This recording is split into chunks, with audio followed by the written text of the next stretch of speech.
കോട്ടയത്ത് പെട്രോൾ പമ്പുകൾ കേന്ദ്രീകരിച്ച് മോഷണം പതിവാകുന്നു. കഴിഞ്ഞ ഒരാഴ്ചക്കിടെ 3 മോഷണങ്ങളാണ് നടന്നത്. പമ്പുകളുടെ സുരക്ഷ വർദ്ധിപ്പിക്കണമെന്ന് പമ്പുടമകൾ ആവശ്യപ്പെട്ടു. ബുള്ളറ്റ് ബൈക്കിൽ മുഖംമൂടി ധരിച്ച് കറങ്ങുന്ന സംഘമാണ് മോഷണങ്ങൾക്ക് പിന്നിൽ.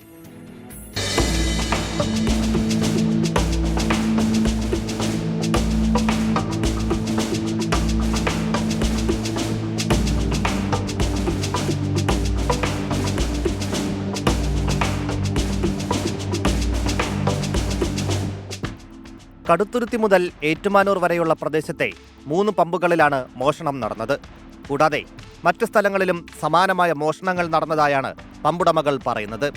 രാത്രിയിൽ മുഖം മറച്ച് ബൈക്കിലെത്തുന്ന 2 അംഗ സംഘമാണ് മോഷണം നടത്തുന്നത്. സമാന രീതിയിലാണ് മോഷണങ്ങൾ. വെള്ളിയാഴ്ച ഉച്ചയ്ക്ക് ശേഷമുള്ള പൈസ നമുക്ക് ബാങ്കിൽ അടയ്ക്കാനൊക്കത്തില്ല. വെള്ളിയാഴ്ചത്തെ ഉച്ചയ്ക്ക് ശേഷമുള്ള കളക്ഷൻ, ശനിയാഴ്ച ബാങ്ക് അവധി, ശനിയാഴ്ചത്തെ കളക്ഷൻ, ഞായറാഴ്ചത്തെ കളക്ഷൻ, ഇത് 3ഉം കൂടെ ഒന്നിച്ച് കൊണ്ടുപോകാനായിട്ട് 3 പേരും പുറത്ത് വലിയ ബാഗുകളും ഒക്കെ ഇട്ടാണ് വന്നത്. കോട്ടയം ജില്ലയിൽ മാത്രമല്ല മറ്റ് ജില്ലകളിലും സമാനമായ സംഭവങ്ങൾ റിപ്പോർട്ട് ചെയ്തിട്ടുണ്ട്. മോഷണം പതിവാകുന്ന സാഹചര്യത്തിൽ സുരക്ഷ ഉറപ്പാക്കാൻ സർക്കാർ തയ്യാറാകണമെന്നാണ് പമ്പുടമകളുടെ ആവശ്യം ഉന്നയിച്ചുകൊണ്ട് സംസ്ഥാനത്തെ എല്ലാ MLA മാർക്കും കത്ത് നൽകി. 24 കോട്ടയം.